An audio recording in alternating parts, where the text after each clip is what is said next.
ವೃಶ್ಚಿಕ ರಾಶಿಯವರ ಸೆಪ್ಟೆಂಬರ್ ತಿಂಗಳ ಭವಿಷ್ಯ ಹೇಗಿದೆ ಅಂತ ನೋಡೋಣ.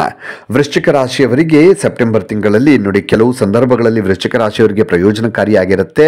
ಆದರೆ ಇತರ ಕ್ಷೇತ್ರಗಳಲ್ಲಿ ಬಹಳ ಎಚ್ಚರಿಕೆಯನ್ನು ನೀವು ಸೆಪ್ಟೆಂಬರ್ ತಿಂಗಳಲ್ಲಿ ವಹಿಸಬೇಕಾಗತ್ತೆ. ವೃತ್ತಿಪರ ದೃಷ್ಟಿಕೋನದಿಂದ ಈ ತಿಂಗಳು ಸಾಕಷ್ಟು ಸಮತೋಲಿತವಾಗಿರುತ್ತೆ. ಅಂದರೆ ನೀವು ಕೆಲಸ ಮಾಡುವಂತಹ ಜಾಗದಲ್ಲಿ ಅಥವಾ ಕೆಲಸದ ವಿಚಾರವನ್ನು ನೋಡೋದಾದರೆ ಒಂದು ರೀತಿ ಸಮತೋಲಿತವಾಗಿರುತ್ತೆ. ಅಂದರೆ ಸಮಾನಾಂತರವಾಗಿರುತ್ತೆ. ಯಾವುದೇ ಏರಿಳಿತಗಳಿರೋದಿಲ್ಲ. ಹೇಗಿರುತ್ತೋ ಹಾಗೆ ಇರುತ್ತೆ. 10ನೇ ಮನೆಯಲ್ಲಿ ಸೂರ್ಯ ಮತ್ತು ಬುಧನೊಂದಿಗೆ ಕೇತು ಜೊತೆಗೆ ನೀವು ನಿಮ್ಮ ಕೆಲಸದಲ್ಲಿ ಪರಿಪೂರ್ಣತೆಗಾಗಿ ಶ್ರಮಿಸ್ತೀರಿ. ಅಂದರೆ ಇಲ್ಲಿ ಸೂರ್ಯ ಮತ್ತು ಬುಧನೊಂದಿಗೆ ಕೇತು ಕೂಡ ಇರೋದರಿಂದ ಅಂದರೆ ನೀವು ಶ್ರಮವನ್ನು, ನಿಮ್ಮ ಕೆಲಸದಲ್ಲಿ ಹೆಚ್ಚು ಶ್ರಮವನ್ನು ಹಾಕುತ್ತೀರಿ, ಹೆಚ್ಚು ಬೆವರು ಸುರಿಸ್ತೀರಿ, ಹೆಚ್ಚು ನಿಮ್ಮ ಪರಿಶ್ರಮವನ್ನು ಹಾಕ್ತೀರಿ. ಮತ್ತು ಪ್ರತಿ ಕರ್ತವ್ಯವನ್ನು ಅತ್ಯುತ್ತಮ ದಕ್ಷತೆಯನ್ನು, ಅಂದರೆ ಒಂದು ಕಾನ್ಫಿಡೆನ್ಸಿಂದ, ಒಂದು ಕ್ವಾಲಿಟಿಯಿಂದ ಕೆಲಸವನ್ನು ಮಾಡ್ತೀರಿ. ವ್ಯಾಪಾರದಲ್ಲಿ ಅಂದರೆ ವ್ಯಾಪಾರಸ್ಥರಾಗಿದ್ದರೆ ವೃಶ್ಚಿಕ ರಾಶಿಯವರು ತಮ್ಮ ವ್ಯಾಪಾರಕ್ಕೆ ಸಂಬಂಧಪಟ್ಟ ಹಾಗೆ ಎಲ್ಲಾದರೂ ಪ್ರಯಾಣಗಳನ್ನು ಮಾಡಿದರೆ ಆ ಪ್ರಯಾಣ ಅನ್ನುವಂಥದ್ದು ಲಾಭದಾಯಕವಾಗಿರುತ್ತೆ. ನಿಮಗೆ ಪ್ರಗತಿಯೂ ಕೂಡ ಗೋಚರವಾಗುತ್ತೆ. ವ್ಯಾಪಾರದಲ್ಲಿ ನಿಮ್ಮದೇ ಆದಂತಹ ಕೆಲವು ದೊಡ್ಡ ಕೆಲಸವನ್ನು ನೀವು ಪ್ರಾರಂಭ ಮಾಡ್ತೀರಿ ವೃಶ್ಚಿಕ ರಾಶಿಯವರು ಈ ಒಂದು ಸೆಪ್ಟೆಂಬರ್ ತಿಂಗಳಲ್ಲಿ. ಮತ್ತು ನಿಮ್ಮ ಸಹೋದ್ಯೋಗಿಗಳು, ನಿಮ್ಮ ಜೊತೆ ಕೆಲಸ ಮಾಡುವಂಥವರು ಅಥವಾ ಪಾಲುದಾರರು ಅಥವಾ ಪಾರ್ಟ್ನರ್ಶಿಪ್ ಕೆಲಸ ಮಾಡ್ತಾ ಇರುವಂಥವರಾಗಿದ್ದರೆ ಪಾರ್ಟ್ನರ್ಶಿಪ್ಪಲ್ಲಿರುವಂಥವರು ನಿಮ್ಮ ಕೆಲಸದಿಂದ ಸಂತೋಷ ಪಡ್ತಾರೆ.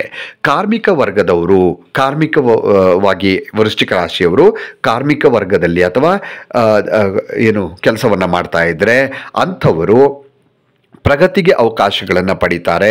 ಅಂದರೆ ಇನ್ನೂ ಹೆಚ್ಚಿನ ಒಂದು ಸಂಪಾದನೆ ಆಗುವಂಥದ್ದು ಅಥವಾ ಇನ್ನೂ ಒಳ್ಳೆ ಕೆಲಸಗಳು ಸಿಗುವಂಥದ್ದು ಆಗತ್ತೆ. ನಿಮಗೆ ನಿಮ್ಮ ಕೆಲಸದಲ್ಲಿ ಜನರ ವಿಶ್ವಾಸ ಹೆಚ್ಚಾಗತ್ತೆ. ಇನ್ನು ವೃಶ್ಚಿಕ ರಾಶಿಯ ವಿದ್ಯಾರ್ಥಿಗಳಾಗಿದ್ದರೆ ಈ ತಿಂಗಳು ಹೆಚ್ಚಿನ ಅಡೆತಡೆಗಳನ್ನು ಎದುರಿಸುವಂತಹ ನಿರೀಕ್ಷೆ ಇದೆ. ಸ್ವಲ್ಪ ನಿಮ್ಗೆ ಯಾವುದೇ ಓದು ಆಗಲಿ ಅಥವಾ ನೆನ್ಪಿಟ್ಕೊಳ್ಳುವಂಥ ಶಕ್ತಿ ಆಗಲಿ ಸ್ವಲ್ಪ ಸಮಸ್ಯೆ ಆಗುತ್ತೆ. ಇದರಿಂದ ಅಡೆತಡೆಗಳು ಉಂಟಾಗ್ತವೆ ಅಥವಾ ಕಾನ್ಸಂಟ್ರೇಷನ್ ನಿಮ್ಗೆ ಇರೋದಿಲ್ಲ ಓದೋದಕ್ಕೆ. ಇಂಥ ಸಮಸ್ಯೆಗಳು ಎದುರಾಗ್ತವೆ. ಸ್ವಲ್ಪ ಕಾನ್ಸಂಟ್ರೇಷನ್ ಅಥವಾ ನಿಮ್ಮ ಓದಿನ ಕಡೆಗೆ ಹೆಚ್ಚಿನ ಗಮನ ಹರಿಸೋದು ಬಹಳ ಮುಖ್ಯವಾಗುತ್ತೆ. ಇನ್ನು ಆರೋಗ್ಯ ಸಮಸ್ಯೆಗಳು ಕೂಡ ಉಂಟಾಗತ್ತೆ. ಇದರಿಂದ ನಿಮಗೆ ನಿಮ್ಮ ಶಿಕ್ಷಣಕ್ಕೆ ಇದು ಅಡ್ಡಿ ಆಗುತ್ತೆ. ಆರೋಗ್ಯ ಸಮಸ್ಯೆ, ಆರೋಗ್ಯದಲ್ಲಿ ಏರ್ಪೇರಾಗುತ್ತೆ. ಕಾನ್ಸಂಟ್ರೇಟ್ ಮಾಡೋಕ್ಕಾಗಲ್ಲ, ಓದಿನ ಮೇಲೆ ಗಮನ ಹರಿಸೋದಕ್ಕಾಗೋದಿಲ್ಲ. ಇದು ಕೂಡ ಒಂದು ಸಮಸ್ಯೆ ಆಗುತ್ತೆ. ಈ ತಿಂಗಳು ಕುಟುಂಬದಲ್ಲಿ ಪ್ರಕ್ಷುಬ್ಧತೆಯಿಂದ ತುಂಬಿರುತ್ತೆ. ಸ್ವಲ್ಪ ಅಸಮಾಧಾನಗಳು, ಜಗಳಗಳು ಕುಟುಂಬದಲ್ಲಿ ನಡೀತಾ ಇರುವಂಥದ್ದನ್ನ ಕಾಣಬಹುದು ವೃಶ್ಚಿಕ ರಾಶಿಯವರ ಕುಟುಂಬದಲ್ಲಿ. ಹಾಗೆ ನಿಮ್ಮ ತಂದೆ ತನ್ನ ಬುದ್ಧಿವಂತಿಕೆಯನ್ನು ಮನೆಯ ನಿರ್ವಹಣೆಗೆ ಬಳಸ್ತಾರೆ. ಯಾವ ಥರ ನಿರ್ವಹಣೆ ಮಾಡಬೇಕು ಅಂತ ನಿಮ್ಮ ತಂದೆ ಬುದ್ಧಿವಂತಿಕೆಯನ್ನು ಬಳಸ್ತಾರೆ. ಮತ್ತು ಕುಟುಂಬವನ್ನು ಎಲ್ಲರೂ ಜೊತೆಗಿರೋದಕ್ಕೆ, ಹತ್ತಿರ ತರೋದಕ್ಕೆ ಶ್ರಮ ಪಡ್ತಾರೆ. ಪ್ರಣಯ ಸಂಬಂಧದಲ್ಲಿರುವಂತಹ ವೃಶ್ಚಿಕ ರಾಶಿಯವರಿಗೆ ತಿಂಗಳ ಆರಂಭ ಕಷ್ಟಕರವಾಗಿ ಪರಿಗಣಿತವಾಗತ್ತೆ. ಸ್ವಲ್ಪ ಕಷ್ಟಕರ ಇರುತ್ತೆ. ನಿಮಗೆ ಎಲ್ಲದರಲ್ಲೂ ಕೂಡ ಸಮಸ್ಯೆಗಳು ಎದುರಾಗ್ತಾ ಬರುತ್ತೆ. ಈ ಒಂದು ಪ್ರಣಯ ಸಂಬಂಧದಲ್ಲಿರೋ ಪ್ರೀತಿ ಪ್ರೇಮ ಅಂತ ಇರುವಂಥವರು. ಶನಿ ಮತ್ತು ಮಂಗಳನ ಈ ಸಂಯೋಜನೆ ಪ್ರಣಯ ಸಂಬಂಧಗಳಲ್ಲಿ ಉದ್ವೇಗ ಮತ್ತು ಒತ್ತಡವನ್ನು ಉಂಟು ಮಾಡುತ್ತೆ. ಹೆಚ್ಚಿನ ಟೆನ್ಷನನ್ನು, ಒತ್ತಡವನ್ನು ಕೊಡುತ್ತೆ. ಇದು ಬಿರುಕುಗಳಿಗೆ ಕಾರಣ ಆಗಬಹುದು. ಹಾಗಾಗಿ ಸ್ವಲ್ಪ ಎಚ್ಚರಿಕೆಯಿಂದ ಈ ತಿಂಗಳಲ್ಲಿ ಇರಬೇಕಾಗುತ್ತೆ ವೃಶ್ಚಿಕ ರಾಶಿಯವರು. ಮತ್ತು ಕೆಲವು ವಿವಾದಾತ್ಮಕ ಪರಿಸ್ಥಿತಿಯಿಂದಾಗಿ ನೀವು ಕುಟುಂಬ ಪ್ರದೇಶದಲ್ಲಿ, ಅಂದರೆ ನಿಮ್ಮ ಕುಟುಂಬದ ವಾತಾವರಣದಲ್ಲಿ ನಷ್ಟವನ್ನು ಅನುಭವಿಸುವಂಥ, ನೀವು ಸ್ವಲ್ಪ ನಷ್ಟವನ್ನು ಕಾಣ್ತೀರಿ. ನಿಮ್ಮ ಮಾತಿನ ಮೇಲೆ ಹಿಡಿತವನ್ನು ಇಟ್ಕೊಳ್ಳೋದು ಬಹಳ ಒಳ್ಳೆಯದು. ನಿಮ್ಮ ಆರ್ಥಿಕ ಸ್ಥಿತಿ ಈ ತಿಂಗಳು ಸ್ವಲ್ಪ ದುರ್ಬಲವಾಗಿರುತ್ತೆ. ಸ್ವಲ್ಪ ಹಣಕಾಸಿನ ವಿಚಾರದಲ್ಲಿ ಅಷ್ಟೊಂದು ಸಮರ್ಪಕವಾಗಿಲ್ಲ. ಆರ್ಥಿಕವಾಗಿ ತಿಂಗಳು ನಿಮಗೆ ಅಷ್ಟು ಒಳ್ಳೆಯದಿದೆ, ಚೆನ್ನಾಗಿದೆ ಅಂತ ಹೇಳೋದಕ್ಕೆ ಸಾಧ್ಯ ಇಲ್ಲ.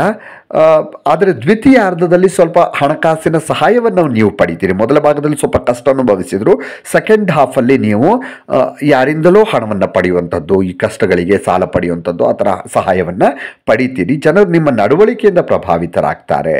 ನೀವು ಈ ತಿಂಗಳು ದೊಡ್ಡ ಹೂಡಿಕೆ ಮಾಡೋದಕ್ಕೆ ಬಯಸಿದರೆ, ಇದು ಅಂದರೆ ಹಣಕಾಸಿನ ಸಮಸ್ಯೆಗಳು ಇಲ್ಲದೆ ಇದ್ದಂಥವರು ಎಲ್ಲಾದರೂ ಹೂಡಿಕೆ ಮಾಡಬೇಕು ಅಂತಿದ್ದರೆ ಬಹಳ ಒಳ್ಳೆ ಟೈಮ್ ಇದೆ.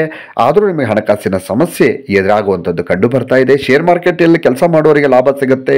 ರಾಜಕೀಯ, ಸಾಮಾಜಿಕ ಕ್ಷೇತ್ರದಲ್ಲಿ ಕೆಲಸ ಮಾಡುವಂಥವ್ರಿಗೆ ಈ ತಿಂಗಳು ಬಹಳ ಉತ್ತಮವಾಗಿರುತ್ತೆ. ನೀವು ಕೆಲವು ವಿಶೇಷ ಹುದ್ದೆ ಅಥವಾ ಗೌರವವನ್ನು ಕಾಣ್ತೀರಿ. ಇದರಿಂದಾಗಿ ನಿಮ್ಮ ಸ್ಥಾನಮಾನ ಹೆಚ್ಚಾಗುತ್ತೆ. 5ನೇ ಮನೆ ಅನ್ನುವಂಥದ್ದು ಹೊಟ್ಟೆ ಬಾಧೆಗಳಿಗೆ, ಅಂದರೆ ಹೊಟ್ಟೆ ಸಮಸ್ಯೆಗಳಿಗೆ ಕಾರಣ ಆಗುತ್ತೆ. ಅಜೀರ್ಣ, ಆಮೇಲೆ ಆಸಿಡಿಟಿ, ಅಸಿಡಿಟಿ, ಆಮ್ಲೀಯತೆ ಅಥವಾ ಈ ಥರ ಅಂದರೆ ಜೀರ್ಣಾಂಗ ವ್ಯವಸ್ಥೆಗೆ ಸಂಬಂಧಪಟ್ಟ ಹಾಗೆ ಒಂದಷ್ಟು ಅಸ್ವಸ್ಥತೆಯನ್ನು ಸಮಸ್ಯೆಗಳನ್ನು ನೀವು ಕಾಣಬಹುದು.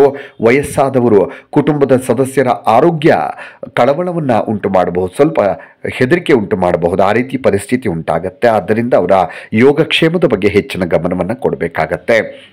ಈ ವೃಶ್ಚಿಕ ರಾಶಿಯವರಿಗೆ ಪರಿಹಾರ ಅಂತ ನೋಡೋದಾದರೆ ನೀವು ಮಂಗಳವಾರದಂದು ಕೆಂಪು ಜಪಮಾಲೆಯನ್ನು ಬಳಸಿ ಮಂಗಳ ಮಂತ್ರವನ್ನು ಪಠಿಸಬೇಕು. ಇದು ನಿಮ್ಮ ಸಮಸ್ಯೆಗಳಿಗೆ ಅಥವಾ ಯಾವುದಾದ್ರೂ ಅಡೆತಡೆಗಳಿದ್ರೂ ಕೂಡ ಅದರಿಂದ ನೀವು ಪರಿಹಾರವನ್ನು ಪಡ್ಕೊಳ್ಬಹುದು. ಇನ್ನಷ್ಟು ವಿಡಿಯೋಗಳಿಗಾಗಿ ಮೀಡಿಯಾ18 ಕರ್ನಾಟಕ ಚಾನಲನ್ನು ಸಬ್ಸ್ಕ್ರೈಬ್ ಮಾಡಿ ಹಾಗೂ ಹೊಸ ಹೊಸ ವಿಡಿಯೋಗಳ ಅಪ್ಡೇಟ್ಗಳಿಗಾಗಿ ಬೆಲ್ ಐಕನನ್ನು ಕ್ಲಿಕ್ ಮಾಡಿ. Thank you.